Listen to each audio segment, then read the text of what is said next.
So hello guys, आप सभी का स्वागत है मेरे इस यूट्यूब चैनल पे जिसका नाम है मिस्टर मैक। और ये जो वीडियो है ये आपके बीकॉम सेमेस्टर का जो आपका बिज़नेस लॉ है उसके रिगार्डिंग वीडियो है। एक्चुअली मैंने बहुत सी वीडियो बनाई थी जिसमें वॉइस की दिक्कत थी, तो इसीलिए मैं ये वीडियो दोबारा बना रहा हूँ।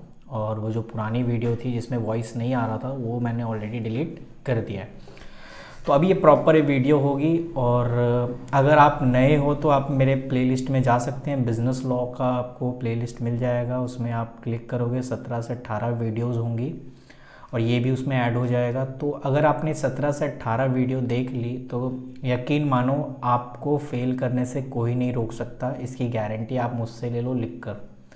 बट शर्त ये है कि जब भी आप कोई मेरी वीडियो देखें तो मूवी की तरह नहीं देखनी है, क्योंकि अगर मूवी की तरह देखोगे तो मूवी की तरह देखने से ये फ़र्क होगा कि आपको मज़ा तो आएगा, लेकिन जब आप उसे पेपर में लिखोगे तो आपको कुछ समझ में नहीं आएगा। क्यों? क्योंकि आपको वो चीज़ आते हुए भी आप नहीं लिख पाओगे। दिक्कत ये क्योंकि आपने कोई नोट्स नहीं बनाए जो मैं यहाँ पे मार्क करता जाता हूँ। मेरी वीडियोस थोड़ी सी लंबी इसलिए भी होती है, बहुत से बच्चों कहते हैं कि 15 मिनट और 10 मिनट की सर वीडियो बनाइए। बेटा 10 मिनट और 15 मिनट की वीडियो में अच्छे से एक्सप्लेन तो नहीं होता, ये बिज़नेस लॉ है, कोई छोटा मोटा खेल है नहीं जिसे मैं अगर 5 मिनट में समझा के 10 मिनट में समझा के ख़त्म कर दूँ। ऐसा पॉसिबल नहीं है। जब तक सामने वाले को समझ ना आए तो फिर वो लेक्चर की फ़ायदा ही क्या है। तो इसलिए वीडियो में थोड़ा सा टाइम लग जाता है। मैं भी चाहता हूँ कि वीडियो थोड़ी शॉर्ट हो, लेकिन क्या करें, एक्सप्लेनेशन इतनी देनी पड़ती है जिस वजह से वीडियो थोड़ी सी बड़ी बन जाती है। बट आप आलसी मत बनो, आप कॉपी पेन लेके वो सारी चीज़ें जो मैं हाईलाइट करूँ यहाँ पे वो आप अपनी कॉपी में नोट कर लो। बाद में करना चाहे बाद में कर लो। अगर आपके पास ये एसओएल की बुक है तो आप एसओएल की बुक्स में भी ये चीज़ हाईलाइट कर लो, बेस्ट है। लेकिन कुछ तो करो, ये मूवी की तरह मत देखो जिससे आपको समझ तो आएगा लेकिन जब आप एग्ज़ाम दे रहे होंगे तो फिर आपको कुछ पल्ले नहीं पड़ेगा, ठीक है ना।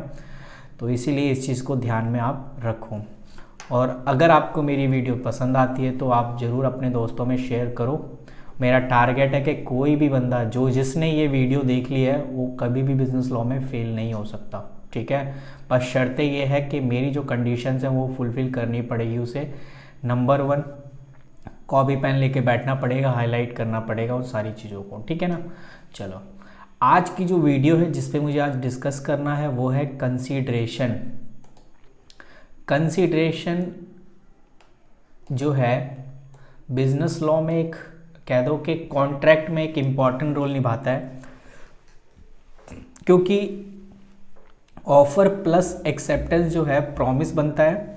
और उस प्रॉमिस में जब किसी ने ऑफ़र दिया, ठीक है, और एक ने एक्सेप्ट कर लिया, मैंने आपको ऑफ़र दिया आपने एक्सेप्ट कर लिया, तो ये हो गया प्रॉमिस। अब प्रॉमिस तो ऐसे काम नहीं चलता, प्रॉमिस में आपको कुछ ना कुछ तो देना पड़ेगा भाई। अगर मैंने आपसे प्रॉमिस किया कि चलो मैं आपको ये अपनी कार बेच दूंगा 1 लाख रुपए में, ठीक है, तो ये हो गया जी मैंने आपको ऑफ़र दिया, आपने एक्सेप्ट किया, ठीक है जी आप 1 लाख रुपए मेरे से ले लो और कार मुझे दे दो, ये हुई प्रॉमिस। क्योंकि अभी सिर्फ प्रॉमिस है, कंसीडरेशन कब होगी, जब वो बंदा मुझे 1 लाख रुपए दे देगा और मैं उसे कार दे दूँ। मेन सब्जेक्ट मैटर पे बात हो रही है, ठीक है ना। तो सब्जेक्ट मैटर के रिगार्डिंग अगर कुछ बात हो रही है तो उसको हम कंसीडरेशन कहते हैं। अब इसका सिंपल सा मीनिंग समझो, consideration means something is return, कि मैं अगर आपको कोई चीज़ बेच रहा हूँ, सेल कर रहा हूँ, तो सामने वाला भी तो मुझे उसके बदले कुछ देगा। क्योंकि अगर वो कुछ नहीं देगा तो वो तो फिर चैरिटी हो गया, चंदा हो गया भाई साहब, कि फ्री फंड का है कि मैंने सिर्फ जो भी चीज़ें ट्रस्ट में दे दिया वन साइड, सामने वाले से कुछ मांग नहीं रहा, नहीं। अगर मैं उसे अपनी कार बेच रहा हूँ तो सामने वाले से भी एक्सपेक्ट करता हूँ कि 1 लाख रुपए जो मैंने डिमांड रखी थी वो फुलफ़िल कर दे। तो कंसीडरेशन का मतलब होता है समथिंग इज़ रिटर्न। तो ये चीज़ आपने समझनी है कि जो कंसीडरेशन होता है वो समथिंग इज़ रिटर्न में बात करता है, ठीक है। तो यही कह रहा है कि consideration is an essential element of a valid contract, ठीक है। तो कंसीडरेशन का मतलब ये होता है, इस कंसीडरेशन में सिंपल सा आप ये मतलब रखिए कि consideration is a essential element of valid contract, कि कोई भी एक वैलिड कॉन्ट्रैक्ट है उसमें बिना कंसीडरेशन के काम चल नहीं सकता, ठीक है। कंसीडरेशन तो रखना पड़ेगा, यानी समथिंग इज़ रिटर्न, कि मैं आपको कोई चीज़ दे रहा हूँ और बदले में आपसे कुछ एक्सेप्ट कर रहा हूँ। कह रहा है a promise without consideration can not be enforce. मैंने अभी आपको बोला था कि ऑफ़र और एक्सेप्टेंस ये तो सिर्फ बातों में होती है कि हाँ जी मैं आपको कार दूंगा, आप मुझसे 1 लाख रुपए दे देना। ये एक ने ऑफ़र दिया, दूसरे ने उसे एक्सेप्ट किया, वो प्रॉमिस हो गया। लेकिन उस प्रॉमिस को अगर आप बिना कंसिडरेशन के अगर आप पूरा करोगे तो उसको इन्फोर्स नहीं माना जाएगा, ठीक है, ये इसमें लिखा हुआ है। क्लियर है? ओके।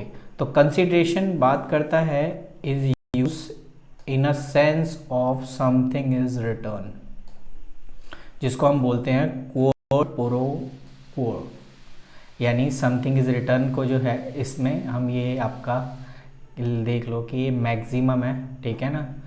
तो इस चीज़ को थोड़ा सा अपने ध्यान में रखना है, बाकी कोई दिक्कत नहीं। तो अगर आपको कंसिडरेशन की मीनिंग अपने रखनी है, ठीक है, कंसिडरेशन की अगर आपको मीनिंग पता होना चाहिए तो कंसिडरेशन क्या रखा है ये वाला आप सेक्शन पढ़ सकते हैं, ये आप अपनी कॉपी में नोट कर सकते हैं। सेक्शन 2D, डी यानी कंसिडरेशन। सेक्शन 2D कहता है कि when at the desire of the promisor, जो कि प्रोमिसर का डिज़ायर है, एंड प्रोमिसियर या एनी अदर, चाहे वो प्रोमिसर हो या प्रोमिसी हो, उसकी डिज़ायर पे बात होनी चाहिए, यानी इच्छा, उसकी इच्छा क्या है। To any other person has done obtain from doing और abstain from doing or promise to do absent doing something, and act of substance promise called a consideration। यानी प्रोमिसर जो कह रहा है और प्रोमिसी उसको फुलफिल कर रहा है, जो वो बोले कि भाई मुझे ये चीज़ चाहिए, सामने वाला ये चीज़ पूरी कर रहा है। अगर वो कहता है मेरे को ये चीज़ नहीं चाहिए, सामने वाला वो चीज़ पूरी नहीं कर रहा है, मतलब हाँ या ना दोनों में बराबर होनी चाहिए, उसकी इच्छा पे बात होनी चाहिए। यानी डिज़ायर जो है वो प्रोमिसर की इच्छा से प्रोमिसी जो है या कोई अदर पर्सन, ठीक है, उसकी इच्छा को पूरी कर रहा है तो उसको हम कंसिडरेशन मानते हैं, ठीक है ना।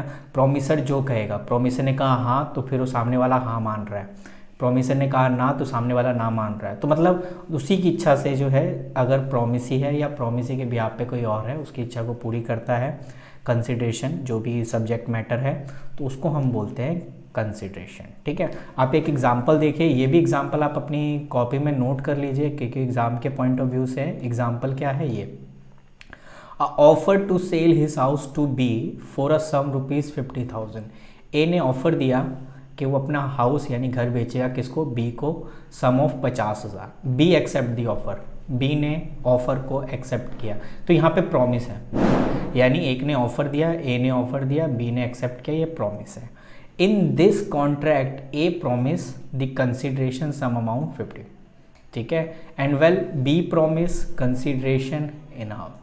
बिल्कुल, ए के लिए क्या है कि भाई वो जो है A offer to sell his house to B, अब बी को अगर वो अपना घर बेचेगा तो बदले में वो क्या दे रहा है, 50,000 रुपये, तो इसीलिए ए का कंसिडरेशन क्या हुआ, 50,000 रुपये, क्योंकि ए को 50,000 रुपये मिलेंगे। बी का कंसिडरेशन क्या है प्रॉमिस का, कि भाई उसको घर मिलेगा। तो इस तरीके से जो ये प्रॉमिस किया गया है इसी को हम कंसिडरेशन कहते हैं।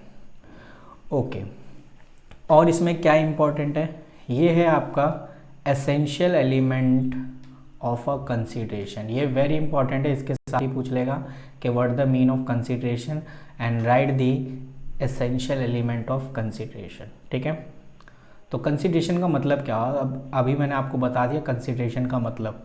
अब इसके कुछ एसेंशियल एलिमेंट है जिन्हें हमें फुलफिल करना पड़ेगा। सबसे पहला, consideration must proceed at the desire of the promisor. देखो यहाँ पे बात हो गई, यहाँ पे साफ क्लियर कर दिया कि जो कंसिडरेशन है वो प्रोसीड किया जाएगा प्रोमिसर के डिज़ायर पे, यानी जिसने ऑफ़र दिया। यहाँ पर ए ने ऑफ़र दिया था बी को कि 50,000 रुपये में मैं अपना हाउस बेच रहा हूँ, अगर सामने वाला 40,000 देता तो भाई वो इच्छा नहीं मानी जाएगी, वो डिज़ायर नहीं माना जाएगा, क्योंकि प्रोमिसर की इच्छा खुद है। जिसने ऑफ़र दिया उसको प्रोमिसर कहते हैं या ऑफरर कहते हैं, कुछ भी तो बोल लो, ठीक है ना, ऑफरर। और जिसको उसने ऑफ़र दिया यानी बी को ऑफ़र दिया तो बी यहाँ पर होगा ऑफरी, डबल ई आ जाता है लास्ट में, इसलिए इसको ऑफरी कहते हैं, ठीक है। या प्रोमिसी, डबल ई आ गया तो प्रोमिसी। तो यहाँ पर कह रहा है कंसिडरेशन जो है हमेशा प्रोमिसर के डिज़ायर पे डिपेंड करती है कि प्रोमिसर चाहता क्या है। यहाँ पर ए जो चाहता था कि 50,000 रुपये, तो ओबियसली किसके डिज़ायर पे बात हुई, प्रोमिसर के, ना कि इसके बी के कहने पे। बी तो 30 भी दे देता, लेकिन ये मानता क्या, नहीं, क्योंकि यहाँ पर जो डिज़ायर है वो किसका माना जाएगा, ए का। Clear, okay. तो यही